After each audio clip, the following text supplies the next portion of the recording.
Why does it take 19 weeks to get a sale through to completion? Today, I'm joined by Ian Harris, who is an estate agent from Norfolk and also a Propertymark Executive Regional Member. Thanks for joining me today, Ian. Ian, when I were a lad, when there was proper coloured hair there, not grey hair, a conveyance, a long one, took 8-9 weeks. Yep. Why is it taking 19 weeks? Talk to me.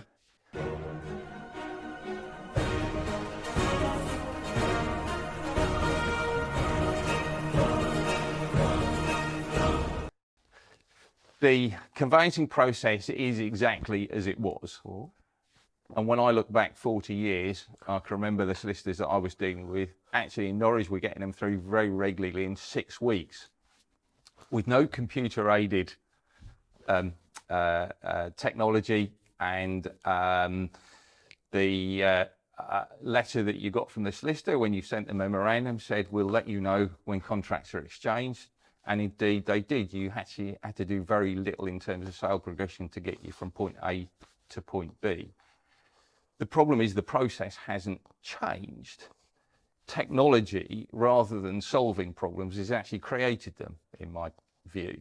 The amount of information that's now, because of technology, within that process between agreeing a sale and exchange of contracts has now proliferated to such an extent that it's almost worked itself to a standstill.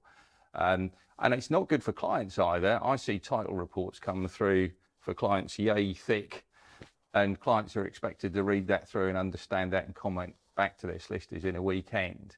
And they're struggling. It's a very, very difficult process. Added to which, now there are so many slightly different ways of doing things. There are inconsistencies in the process in terms of the order of things, how long things take from different suppliers into the process.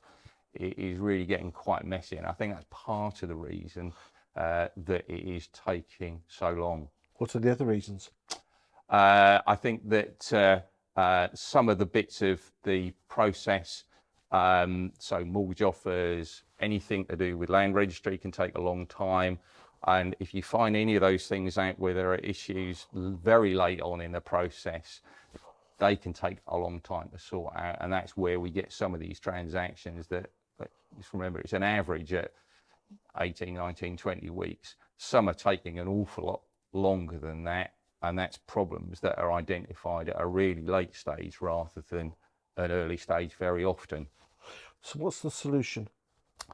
I think if you understand at a very simple level, there's too much between memorandum of sale and exchange of contracts. It seems sensible, at least in the very short term anyway, to take some of what's in the middle and put it out up the front. What do you mean, actually get solicitors involved before the sale gets agreed at listing? Yes. Bloody hell. Where did that idea It's come from? outrageous, I know, but What, get the pack ready together, get the searches ordered? yeah, Why? absolutely. Okay, why as an industry are we really bad at getting that stuff sorted? I don't know. It sort of seems obvious to me. I mean, there are bits. I mean, do you at your agency? Yeah. There's a conversation with clients to say about average transaction times. And actually we encourage them to appoint the solicitor at the listing stage, including getting the TA 6, 7 and 10 completed. What percentage of your listings get the solicitor involved? I reckon 60%. So you're telling me 6 out of 10 of your listings are getting the solicitors involved, Yeah. which is absolutely fantastic.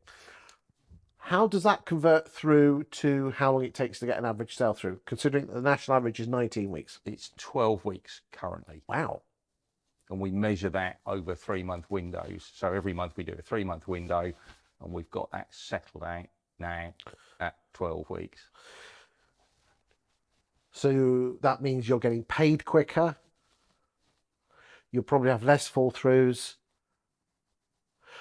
How did you persuade the valuers to see this as an advantage? Because I think that is the weak link in the chain, persuading the valuers that this is an advantage, not a disadvantage when you're at the free val. From the reward point of view, they get paid commission when the sale goes through. So the quicker it goes through, the more certainly it goes through. Okay, but we all know what better valuers it are is. like there. You know, they'll do everything in their power not to put barriers in the way of getting the listing.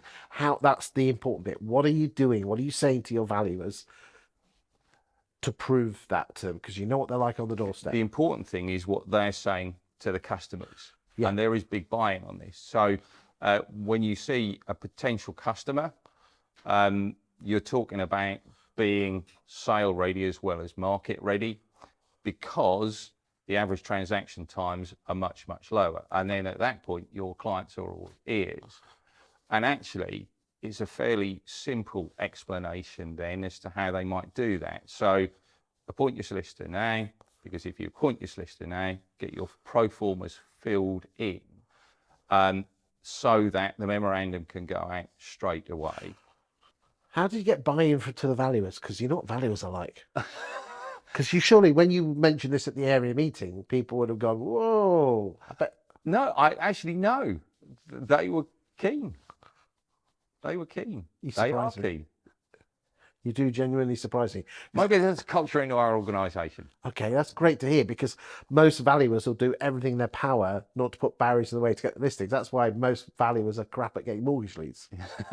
Because they don't want to. True. It's true though, isn't it? Yes, it is true. Yeah. Yeah. Because they don't want to put a, oh, well, I want the listing, and if they go to the mortgage agent, they might put me off. And yeah. I mean, just slightly thinking aloud here, I think the listers realise that the customers feel the pain even before they've got to the market of the conveyancing process. I think it's actually quite well known. It certainly is with clients that we deal with. So if you've got a solution for that at the listing stage, they're willing to buy into that. Have you got any tips and guidance on, we've got the memorandum sorted out, how, in the process itself?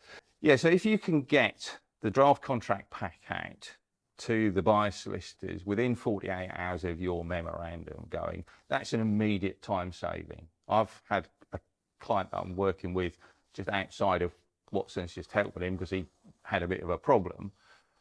His solicitors hadn't had a draft contract for 12 weeks. So, I mean, that's terrible. So if we can get them out in 48 hours, that's an immediate time saving. But I think also the conveyancers are human, believe it or not. And if they have a client that they've got signed up as a purchaser, 48 hours later, the memorandum arrives, and very shortly after that, the draft contract arrives, the transaction immediately has momentum. They remember the client, they remember what they're looking to try and achieve in the move, and they get on and do the thing. So once you've started momentum in a transaction, it tends to keep going. Fantastic. So, ladies and gentlemen, put in the comments, why, as an industry, are we not getting solicitors involved when the property comes on the market? If you're brave enough, put a comment. Thank you for your time today. Thank you.